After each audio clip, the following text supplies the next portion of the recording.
You're listening to the We Are Libertarians Podcast Network. Find all of our shows at wearelibertarians.com. You're listening to the We Are Libertarians Network. Learn more at wearelibertarians.com.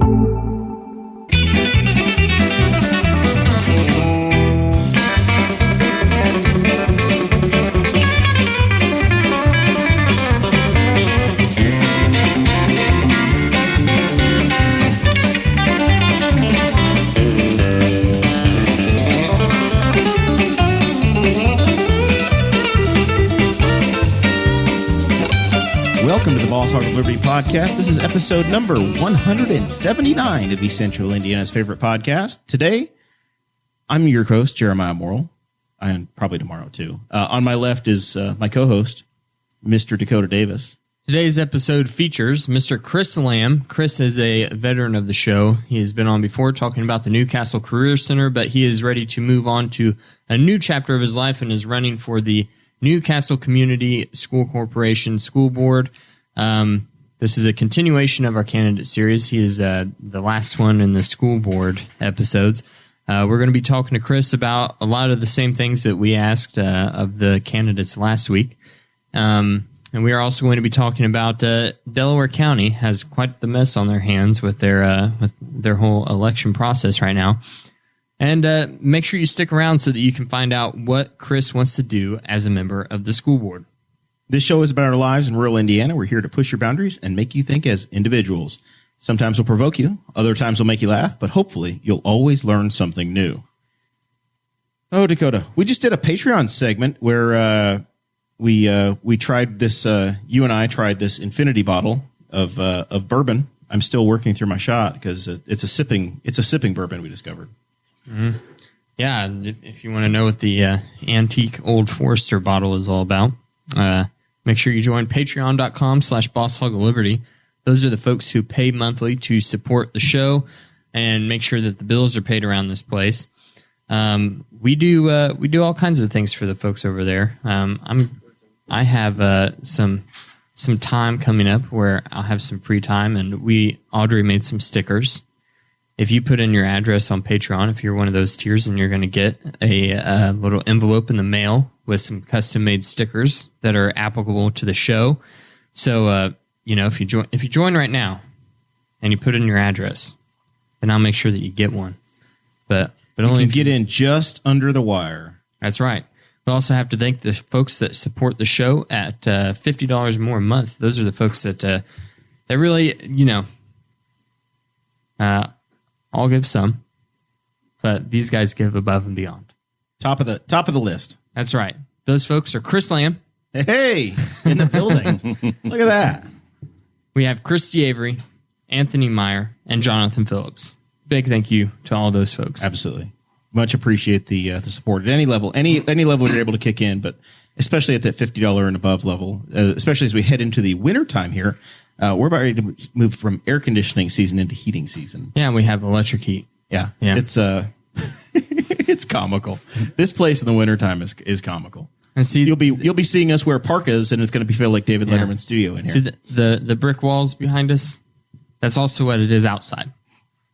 And it's just solid brick. It's just solid brick. Yeah. This would make a lovely firebox. Yeah, it would. We also have T-Chip stores. If you don't want to support the show monthly, then you can go and get some merchandise at tchip.com/BHO1, 2, 3, or 4. The first three are shirts, and they are ranked in order of the least premium to the ultra premium.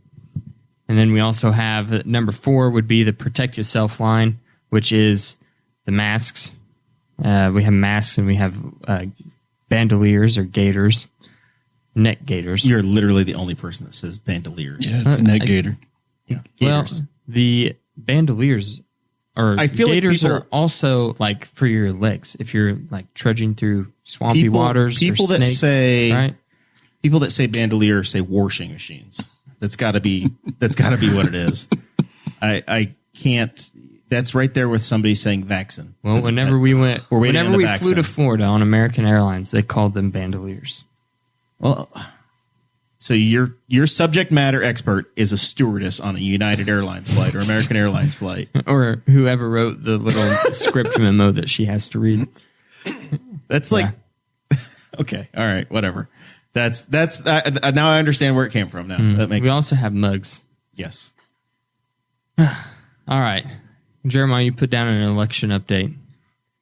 On Yes. the show notes. So last week, the League of Women Voters sent a representative over, helping us out, understanding the options for early voting. And I've been thinking about this. Producer Zach and I got into a little bit of a conversation today about it. And there is this rush for getting to the polls early and early voting. And I've honestly, in Henry County and in Rush County, the two places I've voted in my life, I've never really felt the need or the urgency to go get my vote in early because I've never had a line. I understand if you're in Indianapolis and the only place you can go early vote is at the city county building in Indianapolis, then, you got the long lines and that's what's going on. And you'll hear stories in Indianapolis or other, maybe Fort Wayne, big areas where polling places won't open and folks kind of get disenfranchised. In my experience, voting since 2001, 2002, somewhere in that range, 2002 is probably the first election I got to vote in. There's never been a major malfunction or a need or a concern for me to have to go vote early. So seeing everybody worried about getting an absentee ballot and dealing with all of this in these communities has got me going, I don't know. It seems like you're asking for more hassle than just going on election day. It's open for 12 hours and you go and it's the event and that's the day you make your decision.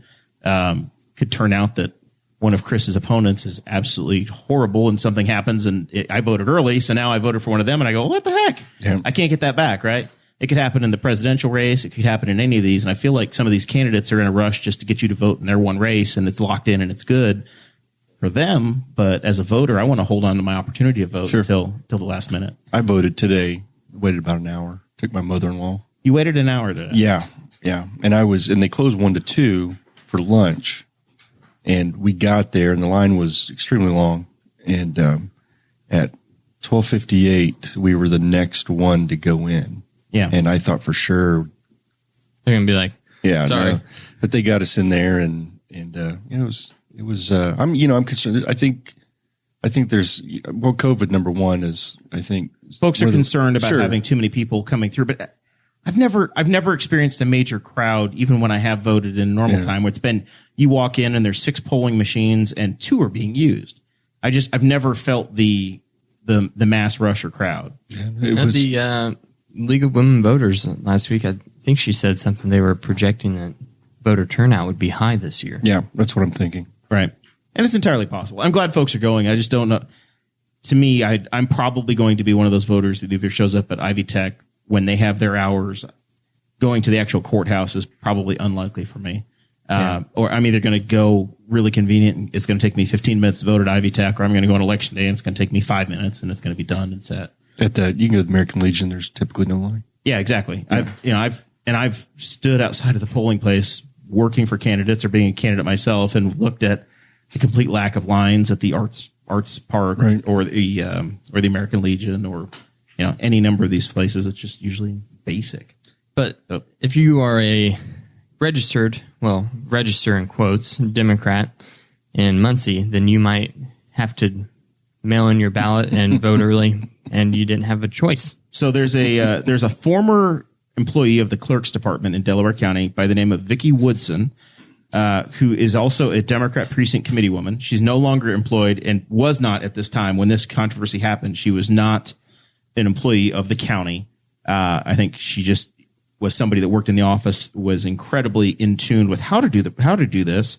And she was claiming that she was working on behalf of the party, and was filing absentee ballot requests from a spreadsheet without permission of the voters, ordering ballots for people that didn't actually ask for them. So essentially what she did is she worked off of a list of people like Chris that went in early and early voted or absentee voted at the courthouse or whatever years previous in previous cycles, and said, well, Chris over here, he's voted absentee in the past, so I'll just go ahead and order the absentee ballot for him and it's going to be shipped directly to his house. The problem is that if you didn't know that was coming and you had moved or you get your mail differently or that ballot got lost and you didn't know a ballot was coming, you could show up on election day and you can't cast a ballot on election day because your official ballot's in the mail and you never returned it. Yep. So you just got disenfranchised. Or potentially for some reason, pass away, Yeah. And we have links to all this information. We put them in the show notes. Patreon members get show notes before the show even starts. Just so that you know where we get all the information. It's not just, we aren't a rumor mill. On these Boss are Hog. these are stories that are pulled directly from the Muncie newspaper, the Star Press, the paper of record. So in Delaware County, this mishap got reported to the local election board in Delaware County, and they have actually turned this over to the Secretary of State's office and also gotten the state police involved in the matter. Correct. Right? It was reported to them. This lady has not shown up at either of the election board meetings that they've had talking about the issue. And the board basically said, we can't administer the election and also investigate the election at the same time. So they said, we're going to stay in our administrative role and we're going to deliver the election, the clerk's offices, and the election board of Delaware County, and they basically passed it up the food chain to the state police to look into it. You can request this online, and that's what she was doing. And she was literally checking the boxes of saying, I swear that a voter requested this, and I helped them do it. And by the way, there's a penalty of jail time, and she basically perjured herself on the form. Well, and this isn't all Vicky's fault, because Anna Quirk is the Democrat Party chair in Delaware County. And she told the Star Press that Vicky Woodson was issued a list of voter information that they believed were people who had requested absentee ballots in the past. Correct. So it was a miscommunication between the county chairperson and this precinct committee person, where she had the spreadsheet, and her side of the story, Ms. Woodson's side of the story is I thought that they were asking me to go ahead and file these because it's on the spreadsheet. But, I mean, the flip side of that, Anna Quirk could just say, no, we were just giving you the information so you could reach out and say, right. And then they asked, you can do this if you want to. Or there were some people that legitimately asked for their ballots to be sent out. So they can't just simply cancel any of them that this lady had filed or any that they received for the county, because there are some people that put them in on their own. There are some that this lady did. So they just have a complete mess on their hands. Yeah. And this is the inverse side, I guess, as I'm playing devil's advocate in the, hey, let's encourage everybody to early vote and do all of this extra stuff. Mail-in ballots, and just take your mail-in ballot and make your application and do it. This is the side where it's not intentional. This is not intentional voter fraud. This is somebody that's trying to get people to vote, but there's a very real risk that she's going to accidentally disenfranchise people. Yep, absolutely. Why wouldn't you be? If a ballot showed up at my house, I would be wanting to know, what the hell is this? Yeah. And then you call the clerk's office and they say, that's your ballot. And you say, I didn't ask for this. A representative from the Libertarian Party. I'd be like, who did this? I would be pretty upset. Yeah. Well, so we'll see. I'm a little old school. Back in my day, there were 41 places to vote, and you showed up at your polling place. Yep. So as a candidate, I knew I was going to capture almost every one of my voters if I stood outside of the polling places of my races. Now it's like a scattered deal where there's a dozen polling places people can go to in Henry County, which is fine. But I may have only needed to cover two of those in a school board race like yours. Your voters, Chris, very well may show up in Knightstown. Yep. Right. You've got 5 or 6 places in Newcastle that are inside of your school corporation, but somebody can pull a ballot in your race if they happen to just decide, hey, I'm going to go vote at the gathering in Louisville today. Mm-hmm. They can vote down there. Wow. So it's just a different style. I'm glad folks are voting, but I don't know that all of the changes are an improvement. I want people to think critically about it. I think that we're definitely not going to have the results as fast with the number of absentee ballots that are coming in. Yeah. I think we're hearing. Yeah. I think that's a major worry, especially with the presidential election and how emotional that whole election has been. Basically anything that involves Donald Trump is emotional for people. So if it would just be a total complete nightmare if on election night, Trump looks like he's won totally, and then 3 days later, Biden wins, or if Biden looks like he wins on election day, and then 3 days later, we find out Trump wins. And no matter which way it goes, it's going to be a nightmare. And there's going to be people extremely upset. If we thought 2016 was the aftermath of that election was bad, then I worry about this one. I don't care. National, whatever. Your life's not going to change. No. It's nationalist theater, man. It's not the election that matters. It's the people's reaction that are in your backyard. Right. Everybody, I mean, most people, I think, are going to look at the state of Indiana and expect to go to Trump. And if Indiana doesn't go Trump, then you're just pretty much going to get, it's going to be a Biden landslide anyway. If Indiana was in play, then it didn't. That's true. It's not going to be.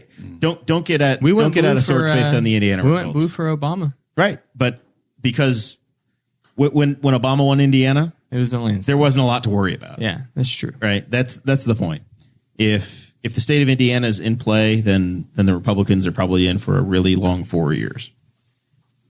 Yeah. With that, let's talk shift over from the national politics, which I think matter in the very, very least, to local politics and a nonpartisan race that I think is actually incredibly important. We're joined by Chris Lamb, running for one of the two inside school corporation seats. There were 5 people in the race. Last week on the Boss Hog program here, we had Forrest Plank and Jackie Hadsel. Chris is with us today. The incumbents, Kim Williamson and Jennifer Blackwell, were invited on, but they were unable to join us in either of the nights. So we're going to spend our time tonight with Chris. Give us a refresher. I know you've been here before, but a refresher on your bio, your history, how folks can remember you, and what to look for when they punch the ticket for you. So, first, I'm supposed to tell Dakota that my cousin Vicky Bell said hi. Oh, Mrs. Bell's your cousin? Yeah, second cousin by marriage. She's well, that's sounding more and more distant now. Yeah, well, it's Tony, her husband, is a cousin. Okay. So, but I spent a little time with them Saturday. She said to make sure to tell you hi. And she had some different things to say about Mason, which I can't talk about online. All the try-high people telling stories on each other. I met my wife in Mrs. Bell's class. Did you guys talk, or was it? I put gum in her hair. Oh, great. How did Miss Bell handle it? I don't know that she ever knew. Was she invited to the wedding? Pretty good at hiding stuff. She knows now. So. Yeah, she does know now. So I'm a Newcastle native. I grew up here, graduated in 1988. After I graduated high school, I went to the military and spent over 20 years in the military. My wife and I, Rochelle, we have 5 children and 6 grandchildren. Our oldest, Ashley, lives in Cambridge. Josh, he works for Nan Polk's brother at Midwestern Products. Son, Army Sergeant Robbie Lamb. He's stationed in North Carolina. And son, Jacob, who's a computer science major at Ball State senior year. And Emily, she's a senior at Newcastle High School this year. So, and all my kids have gone through Newcastle schools. Very good. Yep. So when I returned back to Newcastle from military service, I got a job teaching at the Henry County Youth Center. It was underneath the Career Center. That area fell under the Career Center. So I started my teaching career at the Henry County Youth Center, which I loved. Probably one of the best teaching gigs that I had. Spent some time out there, then moved over to the Career Center, taught for 8 years, and then became the assistant director and then the director of the Career Center after that. We currently, I'm calling myself retired.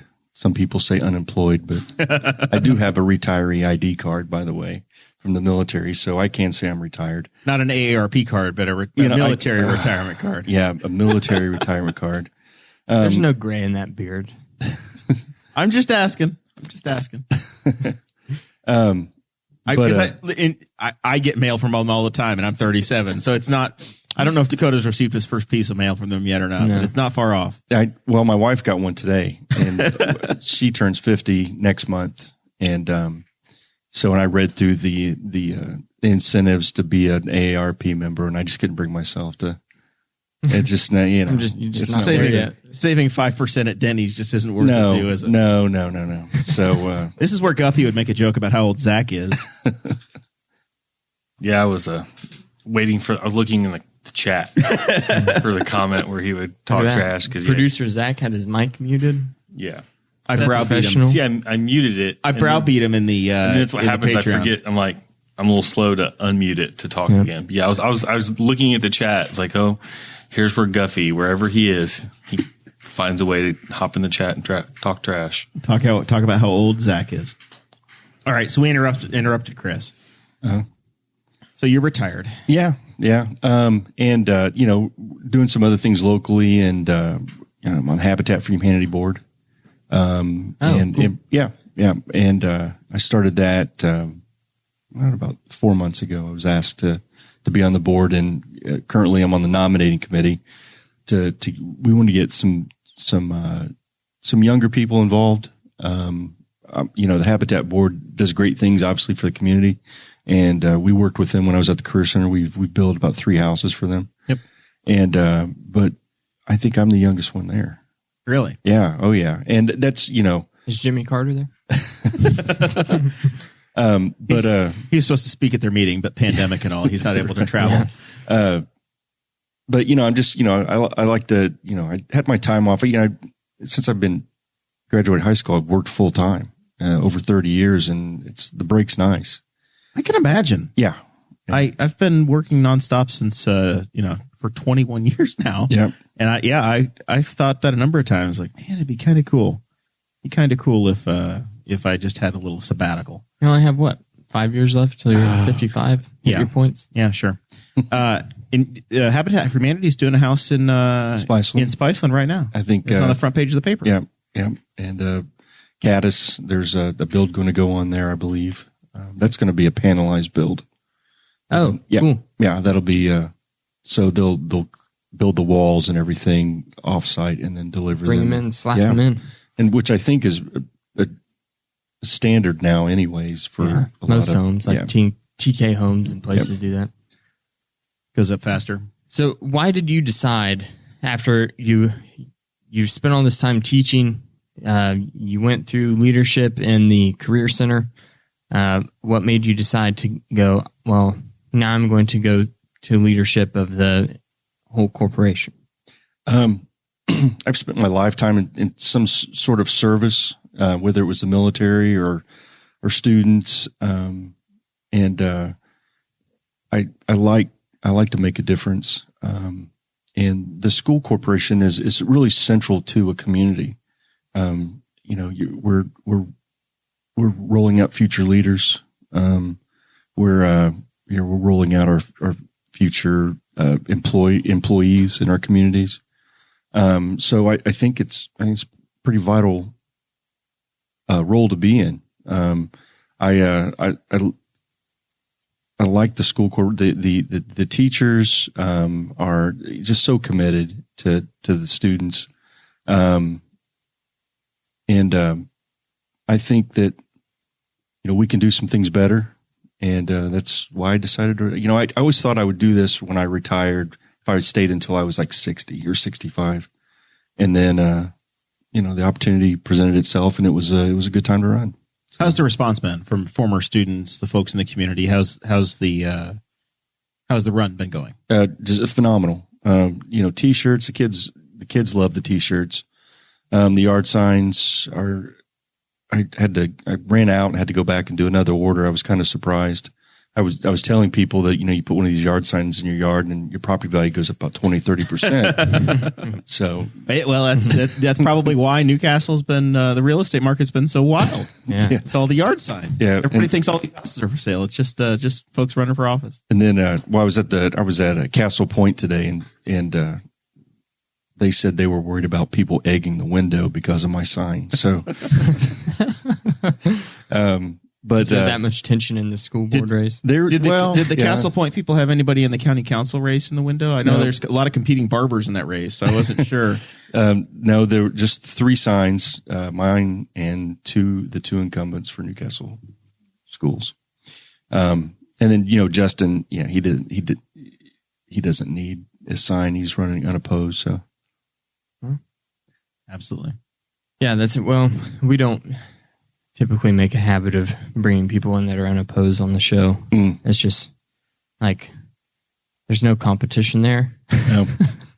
Well, and I think that, there's 5 of us going for 2 seats, and so people want to get involved, and people see there needs to be some changes made. And I think you see that when, with the number of us that are, trying to get on the board. This whole process has been fun. It's getting kind of nerve wracking as we get closer to election day. It's a first, this is new to me. I know you've done it. I don't know if you've done it before, but Not yet. Dakota has not yet run for office. Okay. A lot of years left, many more cycles. At some point, he'll give in and get pissed off and run for something. But it's great. It's been fun. Like I said, nerve wracking. We'll see how it goes. So, how do you view the role of a school board member? We talked about this last week with Jackie and with Forrest, and they kind of gave the play-by-play of what the statutory side of it is. Is that the role you see of the school board? Yeah. Kind of a strict constitutionalist in that way, or do you think that there's other? No. We should. If you look on the state website, it clearly defines what the role of the school board is, and you have hire and evaluate the superintendent. You're enforcing state requirements for your corporation. You set the vision for your corporation. And I'm thinking, I have a 2 and a 5 year vision for Newcastle schools. And, that's something going back, in the military, we're always doing short-term, long-term planning. Then when I was at the Career Center, it was, you have a 1 year, 5 year goal, where you'd like to be heading. So, and, that's really just, the main focus that the school board should be worried about. You hire people that take care of those other things that sometimes muddy up what's going on. So when I was a member of the Memorial Park Board, our responsibility was That had to stink. it was quite the job. There's a reason why that board has folks that churn through. It's a very short shelf life, Right. Myself included. But the number one role, or the only role that you had in the Memorial Park Board, the only official role, was you basically were responsible for the superintendent's contract. That's essentially the case that you have with the Newcastle School Board as well. There's not any other hiring and firing involved, correct? With the school, or you're responsible for just the superintendent, right? Yeah. Because I know you'll hear media accounts of, well, so and so teachers went before the school board to get their blessing, yes or no. That's right. At that point, that's just the superintendent introducing folks. Is that? Yeah, obviously the board approves all hirings, but those are recommendations from the superintendent, and and as a board, if your job is to hire and evaluate the superintendent, then that's the guy that you chose to make those decisions, and you should be backing him or her, when they make those recommendations. If we're looking at it in the form of a football team, the NFL, the school board is essentially in the ownership role, and you've hired a general manager who is the superintendent, and then the superintendent's hiring the coaches who are the teachers, and then you go on down the line. Yes, so that's exactly. That's the role that we have here. Yeah, and I think we've kind of drifted away from that here locally. So following the general outline of what we talked about last week, we got into what do we think Newcastle does great? What's Newcastle excel in? That's the shining star. The areas that you think that the school corporation has covered and needs to celebrate. Obviously the Career Center's done outstanding work that just in the last 10 years, and I think in many ways that can be a model for the school corporation. And I'll discuss that a little later on, but, a lot of things the Career Center has done would be, things that I'm happy with, obviously. Dee Ork, she's the food service director, and being able to provide free lunch, I think breakfast and lunch now, to all students. I think that's Yeah, I mean, that's There's nothing better than a school breakfast either. It's phenomenal. And I was always a much bigger fan of the school breakfast when I had the chance to have it versus the lunches. Yeah. But I was too. This is great. You know, when I was an administrator, you always talk to students, and and it was with some of their issues at home, and whether it was utilities being cut off, or there's no food, and you're thinking these high school kids, they're a little more resourceful, but when we're talking very young kids, that's kind of heartbreaking. But she had a program where she got the funding, and we're feeding kids for free now. And she fed them over the summer. And this isn't just kids on the free lunch. No, this is everybody now. I think last year it was there were only a few schools involved. Now it's the whole. And now it's the whole corporation. Now anybody can turn up and they're good to go. And I got a one-call message, and even the students that are virtual, they're giving out. I got a call the other day. You get 5 days worth of meals. You can go pick them up. So that's, you pick them up, and then you've got them at home. Yes. So you don't have to figure out your transportation of, okay, I'm 7 blocks away from the school, and I'm trying to work on my schoolwork at home, and then get myself to school. You get it and pick it up. We had a couple elementary schools that are STEM certified. I think that's great. Get them involved in those things early on, rather than just the traditional academic stuff. Anytime we can do that hands-on. Elementary schools, STEM certs. Yep. What goes into that? They have to have programs in place that, for example, robotics. They have to have the curriculum That's really in place cool. to. So it's not just the basic elementary school stuff. They're actually Yeah. I would have been all over that whenever I was a kid. Yeah, exactly. But we have 2 elementaries that are STEM. I think 2 that are certified, and obviously we need to get all of them STEM certified. Just to like I said, to reach that group of students that give them something different, that need more hands-on learning approach. So your number one thing, if you could say, if you could put a number on it, the first thing that you would want to get done to improve the school corporation as a board member? So we made a commitment a few years ago to secure all the entrances to the schools. And obviously the middle school is going through that right now with their remodel. But we left Parker Elementary out of that, and I believe Eastwood. They didn't. Yeah. And we had the money earmarked, and at the time, and to me that's a priority, and especially with the number of students in those 2 schools, but we don't have, for whatever reason, we don't have those secured. That's a priority to me. Because if so is that a school board decision? We talked about the role of what the school board's able to do. Is that a matter of the school board needing to make that a priority and speaking to it? Yes. Or is it the school board chose to spend money in a different direction? How does that happen? Well, you have to make a decision that as a board to say we're going to put this off. And I'd really like to, I've heard one of the reasons it was put off was because of the cost of material and has gone up. But we've taken on some other projects that here recently in the last year that we probably should have pushed off and completed those 2 entrances. Sunnyside, that elementary school, I don't know what's going to go on with that. And right now it's, they're using about half the building.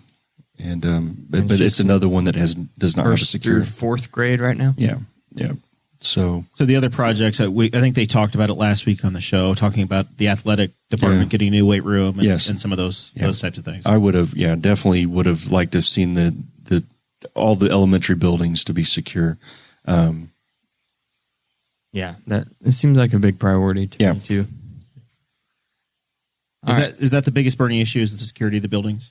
No, not at all. I think we need to take a look at the healthcare plan that that's currently being offered. It's a self-funded plan, and 2 years ago, I didn't see any data from last year. The school corporation spent over $6 million in medical costs, and I don't know that you can really pinpoint what that is going to be year after year after year. So you have to keep that money back. I'd like to see us maybe get away from being self-insured and going to a plan where you can offset the risk. Yeah, you exactly. Know what to predict. Yeah, and that's been something we've seen in county government over the course of this show. Is that county government does the same thing where they self-insure, and when you have potentially a pandemic or other things that really drive the costs up, you can't budget in a linear fashion when you self-insure. Sometimes you do well, sometimes you don't do as well.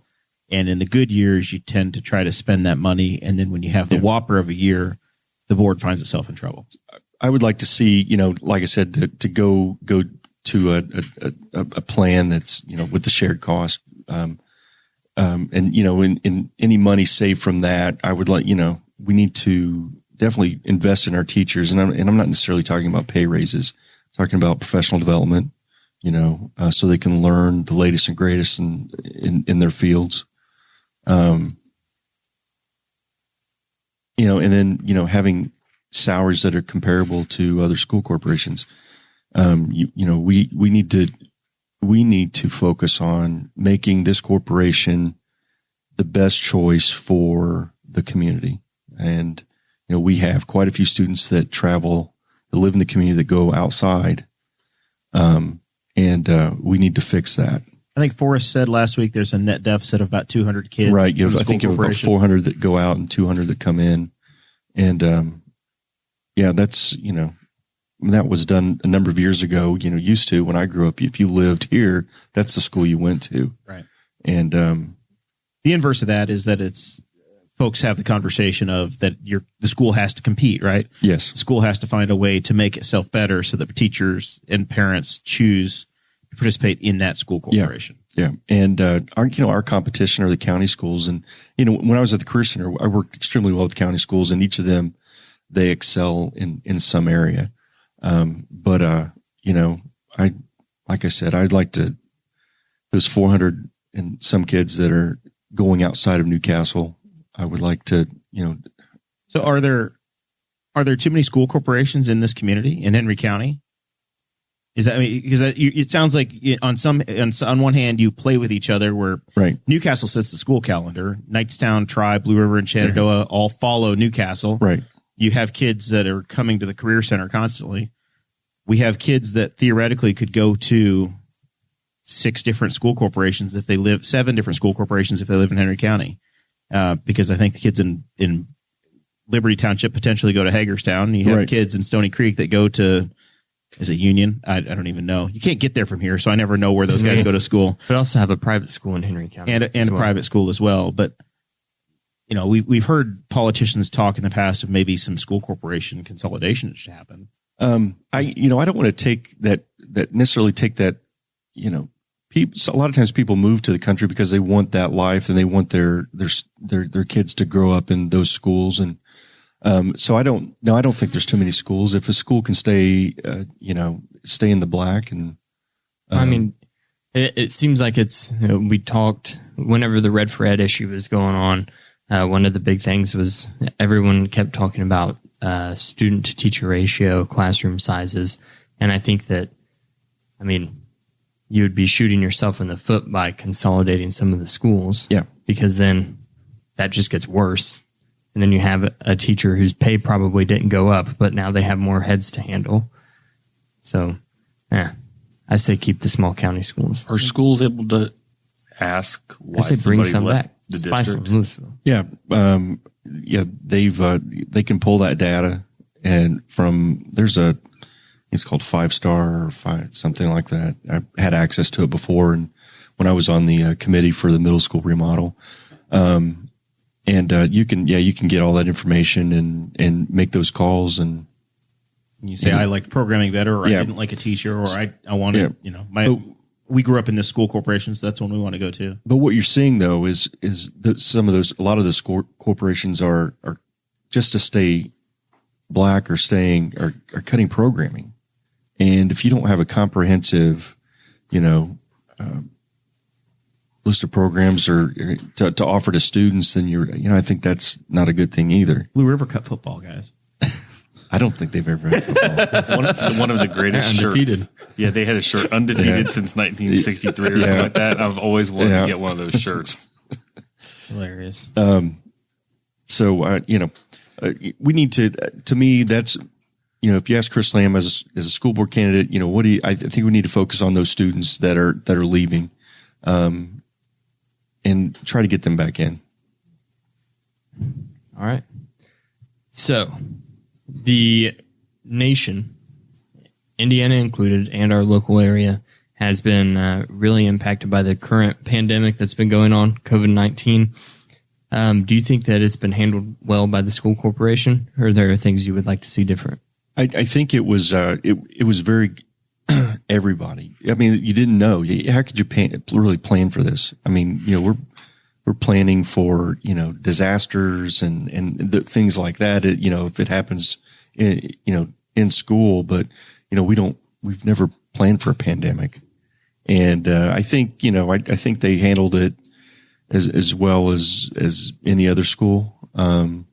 When, closing down, going to e-learning, while that's not a good thing for a lot of students, and especially those at the Career Center. I mean, you lose the hands-on, and then, wanting a kindergartner or first grader sitting, this is not going to happen, or it's not going to be effective.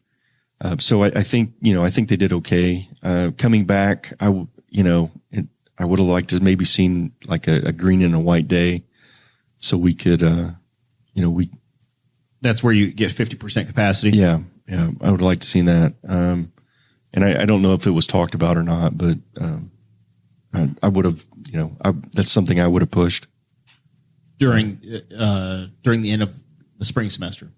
Right. Coming back to this fall. Such a difficult position to be in as a board member, because you're thinking of the kids, and then you also have to think like, well, if we don't open up, then what are these kids going to be staying at home with? Yeah. Do both of their parents work? Are both of them essential workers? Yeah. Is one of them a waitress, and now they're hurting for food because her job has been closed? I don't envy any of the people that were making that decision. No, and I'm curious to see what happens, second semester, if all the kids come back. I don't know if they're going to continue with the virtual after this first semester, but I'm curious to see, Is that a superintendent decision? Superintendent and the board. Yeah. Okay. So everything is approved by the board. Obviously those conversations need to happen with the other superintendents in the county. Because we have some shared services, Career Center, special services, special ed. I just curious to see what's going to happen. So you get into that conversation, all of a sudden you have 6 or 7 school superintendents involved, and potentially 40 or 50 school board members that all want to have a voice. Yeah. How do you communicate? Is there a responsibility of the superintendents to communicate and come back to their boards, or how does that part work? And they meet. I know they at least meet every month. The superintendents do, and they like to get together and bounce ideas off each other. And would we find them like at Snedeker's, or what kind of a place would we find the superintendent meeting at? I don't know. Scooters, The local Elks Club. Elks, yeah. Scooters is closed down right now. What? They had some COVID cases pop up. Oh no.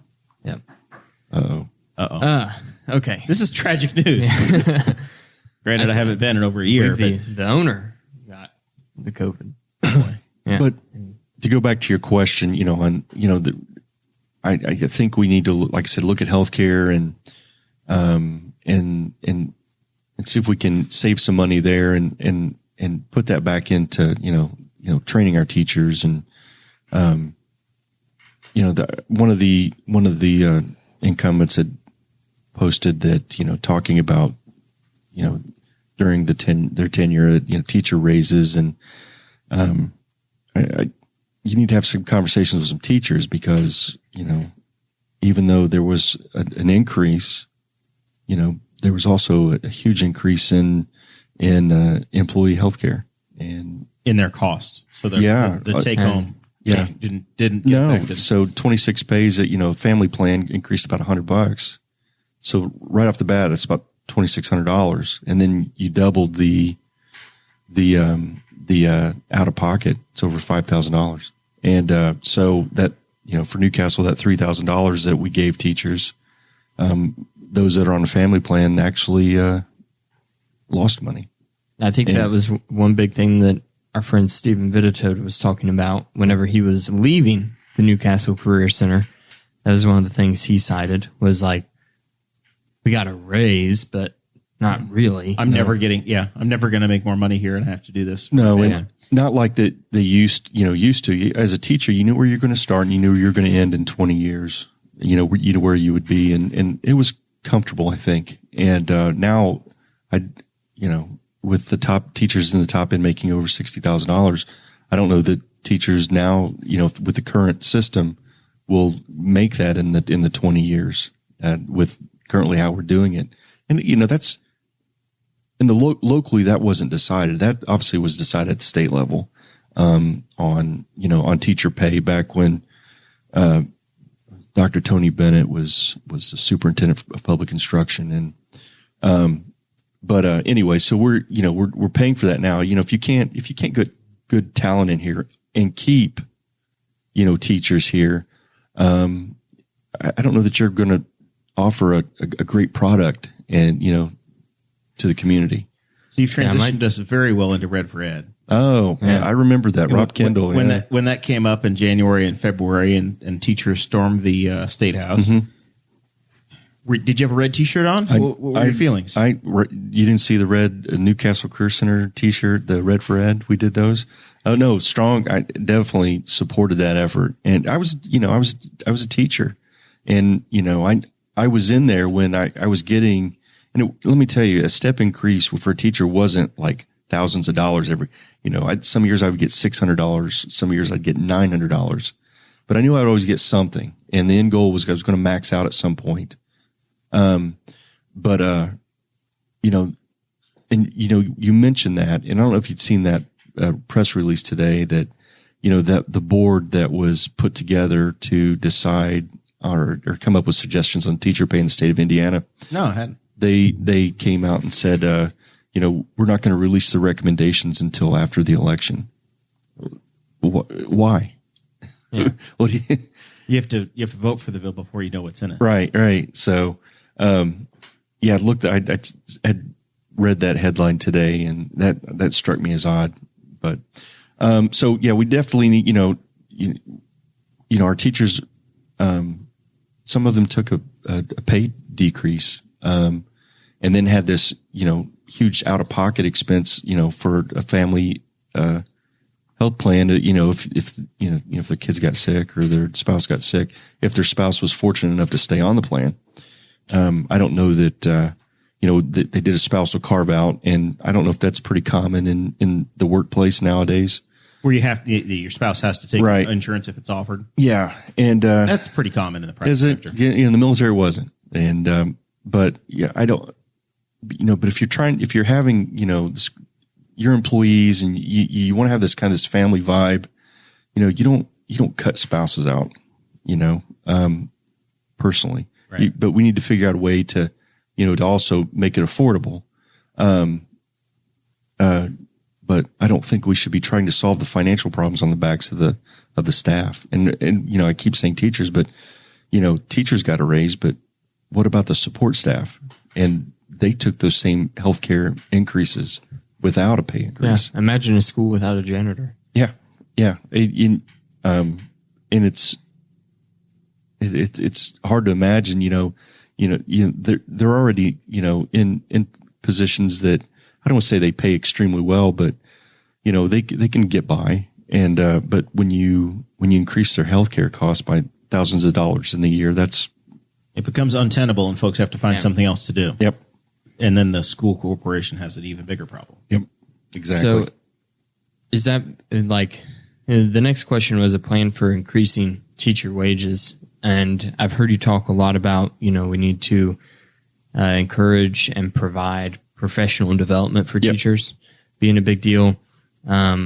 We gave them a raise, but their raise was nothing. And some people even lost money because it just went right into their health insurance. Yep. So fixing that would automatically put more money back in teachers' pockets. It could. So after those plans, is there still in your head a need for increasing the teacher wages? Well, it's, if we're Newcastle used to be the highest paid corporate. Everybody wanted to come here. If 20 years ago, if you had a position open, you'd get a stack of applications because this was a good place to be. And now we have an opening. And you're saying in relation to other county schools or in the state? Like you'd be attracting people from Shelbyville or Greenfield or places far off. Well, they were, from surrounding schools, from those that were graduating fresh from college. Yeah. Ball State used to graduate a lot of students with degrees in education. They don't anymore. And I think Ball State did away with their fax program. And again, that's where you take a piece of paper and type a phone number into a machine and then you put it in. And right. And it shows up some other place. FACS. Oh, okay. What is a fax? Family and Consumer Sciences. Okay. And home ec. Okay. But we say, but it's life skills, and we've cut our when I was in high school we had six tech ed teachers. Now we have one at the high school teaching 2 classes, and those classes we can get high reimbursement from the state. Tech ed. Define that for me. Technical education. That's intro to construction, intro to manufacturing. Aside from the career center. Yes, these would feed into the career center. Right. And for example, manufacturing one is like an intro class, and for every student that you put in manufacturing one, you get $680 back from the state per credit. So, if you have 200 students in there, take that times $680. That's, that offsets the cost of that teacher. Same with fax. Those are reimbursable classes. But we're cutting those down, and, people can say, well, the students aren't interested. Well, I think, that's that's up to the counselors to really guide those students. I think we probably put too many kids in an AP class. We dump kids in AP classes, put them in AP so that they're ready for college, right, quote unquote, but there may not necessarily be the place that they should be. But if they don't pass the AP exam, they get nothing. They don't get college credit. If they don't score well enough on the AP exam. I was put into an AP class, and it was way too advanced for me at the time. And I failed the AP exam, and I was like, this whole thing was a waste of an entire year. Yep. And AP classes have their place, and but it's not for everybody. Now dual credit, if a student's in a dual credit class, then they're guaranteed to get that credit as long as they get a C or better in that class, that college credit. And we did a lot of that at the Career Center. That's where you find yourself just about having an associate's degree or having one by the time you complete high school. We had many students that were just a few classes shy. And, the goal was never to get an associate's degree. I don't think because that's hard to do in a rural school. And Newcastle's the largest school in this community or in this county, but it's still considered a rural school by a standard Indianapolis standard or, a South Bend or an Evansville. I think it's hard to get because you have to get those qualified teachers to credential to offer the dual credit classes. And that goes back to, my thought on, spending money on staff professional development to get, so we can get them credentialed to do dual credits, which makes us more attractive to, parents and students, to want to come here, I think. So we've wasted all this time talking about educating kids. We haven't talked at all about testing the kids so that you guys get credit. Yeah. How's that going? So, the board really doesn't have, we don't make those decisions. We just have to enforce, what the state throws at us. We need to be having conversations with, Tom Saunders and, Senator Leasing, Yep. about that. And Mike Gaskell, our new state senator. Yes. For the North. Yeah. And, the Northlands. You ask I don't know where they get this, because if you ask most people, that they don't want their child trained to take a test. And some students just can't take a test. I mean, just to be honest, Dakota just admitted to failing one. Yeah. I would never admit that. So, it was principles of engineering, and I was a sophomore. It was a senior level class, and I have no idea why in the world I was ever put in that class. And you said, I can't even spell cantilever. There was we were doing graphing on calculators. It was advanced trigonometry. I hadn't even taken a geometry class. But how does your guidance counselor get you in that class then? because I did my freshman year, I weaseled my way into Introduction to Engineering and Design. And these were classes that were done by Project Lead the Way, which was a Purdue University type program. And I excelled at the design. Right. Like I could think of things really well, and I could design them really well Hands-on. in CAD. Yeah. And then the second year was all the math of of engineering the things, and that was bunk for me. Did Daryl Kiesling teach that when you were No, there? it was oh crap, I can't remember his name. Steve something. Oh, Stever. No, a Dungan. so yeah, he's the Steve Dungan. he's over at Whitewater now. Yeah. Yeah. He left after my sophomore year. They probably said, "You had someone fail. How did you do this?" You're out.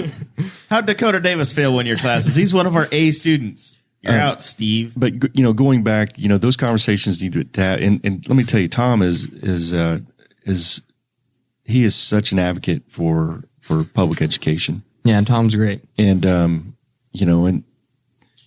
we don't really have any competition. We don't have charter schools here, but with the voucher system and what the state has, and really those really benefit just a few counties in the state, the larger metropolitan areas. Hamilton County. Yeah. And but by doing that type of system, it pulls away from our funding because it's all, they allocate money from that they earmark for education, and then they pull that piece out. The vouchers, well, you're pulling away from us because our students aren't going to use it. Our parents aren't going to use those here. You may have some, but overall it doesn't, because you don't have the opportunity to take kids to a school every day. Yeah. But that function, but that money that is put into vouchers that support those few counties in the state of Indiana pulls away from the rural communities. That money could be coming to us. I guess, if you want to have, let me ask a question this way. A voucher student, are they worth as much money in a voucher as they are to the public school? Or is it because they can you can get additional because they took 2 or 3 extra classes, you can multiply it out? If a kid's worth $5,000 in a voucher, they're worth $5,000 in revenue to Newcastle Community Schools. No, it's near 7,000. Whatever, pick the number. But it's 7,000. It's the same as if you had lost one to Shenandoah.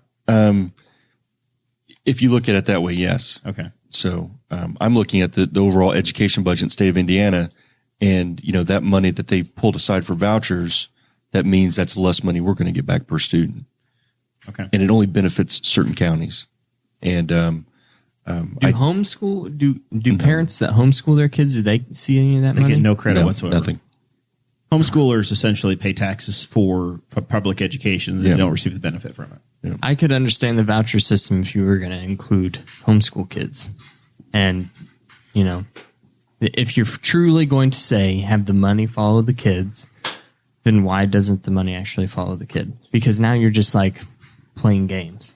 Well, and that was discussed. And if the parent got the money and then decide the homeschool's not something that I can really tackle with my student, then the student goes back to the public school. School has to take the kid. then the school has to take the kid, which is, you know, that's overall, that's our job to educate the kids. But we don't get the funding. So At least you won't for that 6-month period. You'll on count day, you'll get it back. yes. But the other objection that homeschool families have always had is that right now all they have to do is they keep attendance, right? They're worried that if all of a sudden they're getting paid, then they'll have If you get the carrot, requirements. you get that giant stick beating you over the back. Yeah. Right. All right. So how do you think the school board interacts with the state? Do you feel like it's the, you know, things running downhill and the school board just has to take it kind of? Definitely. And, you know, we have Nan Polk. She does you know, she's running unopposed on a, I think it's an open. But she does a great job of talking with legislators and that's really what we should be doing as school board members is, talking to legislators through the, you know, the Indiana School Board Association in the state of Indiana. That's, you know, that's your group to advocate for, you know, school corporations. That's, you know, that's where you need to, you know, I think a lot of you know, me having one conversation with, you know, with the legislature is, I mean, it's going to only go so far, but you know, when you have that, you have a group doing it, I think you're listened to then. Very good. We will start to wrap up the conversation this evening. Go around the room, work into final thoughts, see what we've got. Producer Zach over in the corner. Have you got anything that we've forgotten? No, not anything you guys forgotten. Shout out always to L&K. I know Cade's been doing the harvest. They have caramel apples Saturday again. I saw that. So he's got the bean crop in. He's getting ready to transition to corn, I believe. One thing to bounce back on something that was brought up earlier.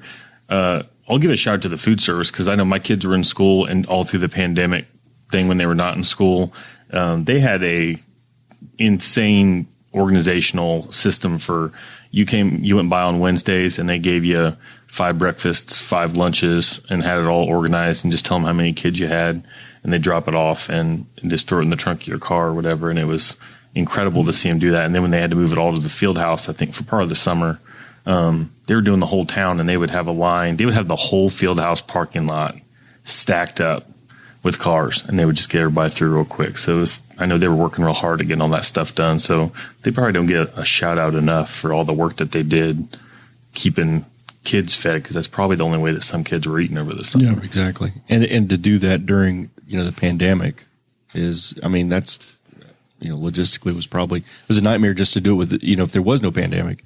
But to keep the social distancing and they, like I said, Deoric and her staff were phenomenal, and that's definitely. And they didn't get a raise, but the health insurance went up. All right, more work to be done. Yep. All right, Mr. Lamb, how do people follow you? How do they get involved? How do they ask more questions if they have them? So I'm on also all platforms of social media. I'm not on TikTok or anything like that, or Snapchat. But I don't know. I feel like you could do well with the TikTok. I probably could not. I think you could do like some sort of an equate knockoff of Zach Galifianakis over there with that beard you got going nowadays. Well, I had a friend text me, he said the camera adds 10 pounds to your beard. And then someone else. I think you could host Between Two Ferns. Yeah. Henry County. I watched the Hillary Clinton episode again last night. It's just hilarious. Zach Galifianakis is a true treasure. Yeah. Anyway, I've derailed your final thoughts again. So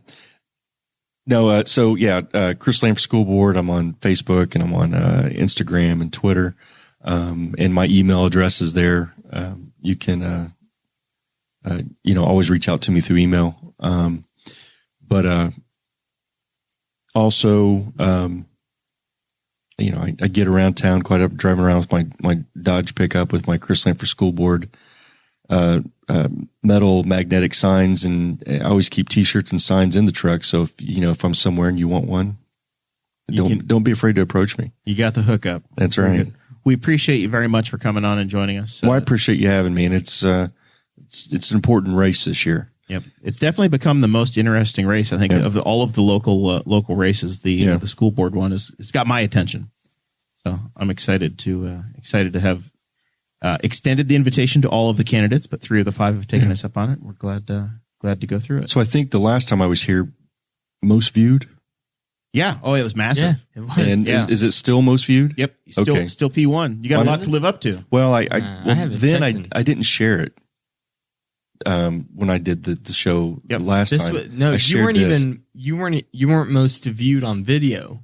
It You was had the the- downloads, the audio downloads. You Oh, had the most wow. video on Oh, audio. Yeah. only. People like your voice. I don't know. Oh, so do I get any compensation for that? Oh, we can talk off air. Okay. All right. Yeah, I've been a supporter for over a year too in here. It's amazing. And Jeremiah keeps me updated on the numbers. I You haven't need those I don't plaques check like they have for YouTube, where you get like the gold and the platinum plaques. Yeah. You get so many Yeah, subscribers. and I have not received my sticker yet.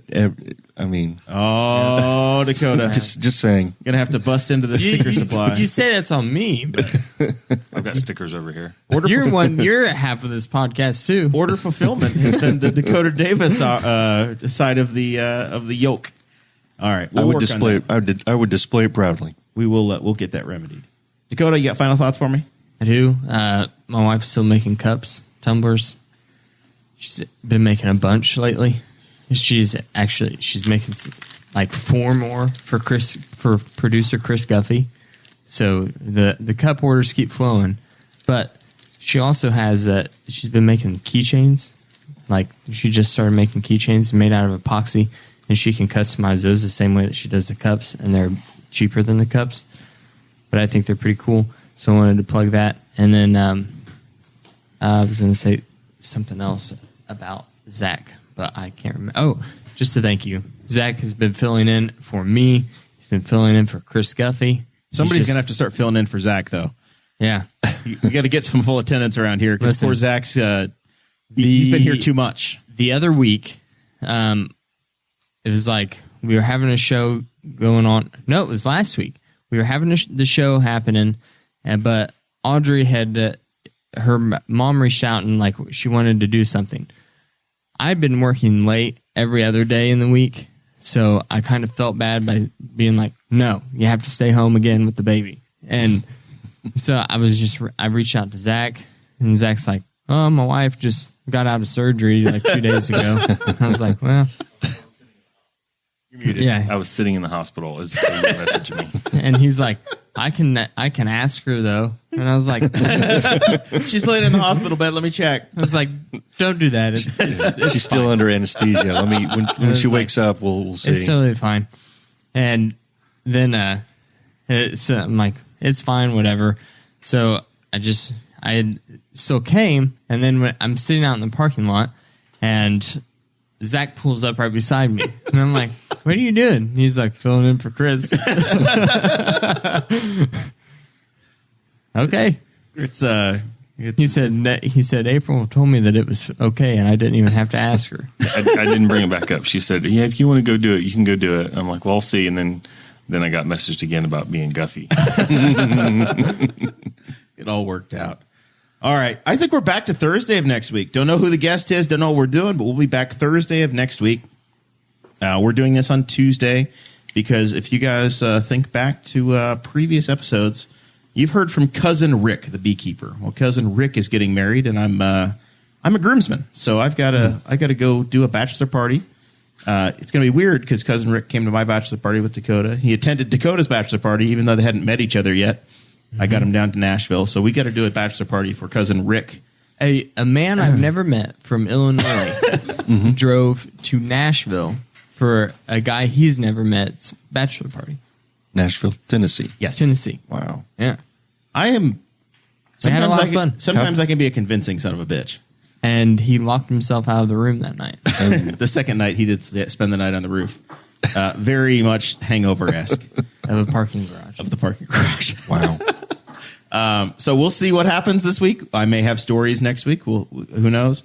Tomorrow night is the Henry County 4-H Awards dinner, which means we're wrapping up 2020, which means it's time to get going again for 2021. So we've already had a couple of 4-H junior leader meetings. If your kids are around the 4-H age, third grade through 12th grade, get them signed up.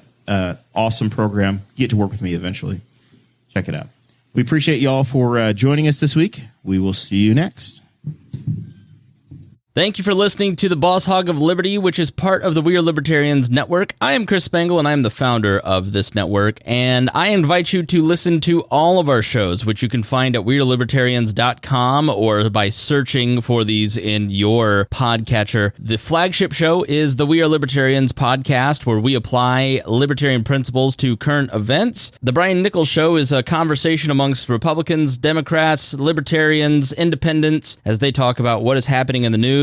And we have many other podcasts like The Chris Spangle Show, Upward, The Cost, Raw Audio Politics, Miranda's World, and Tad Talk, which is quite a ride. So check all of these out. Go to wearelibertarians.com and you can check out all of our great podcasts. Thanks for listening. Thank you for listening to the We Are Libertarians Network. Get our other shows at wearelibertarians.com.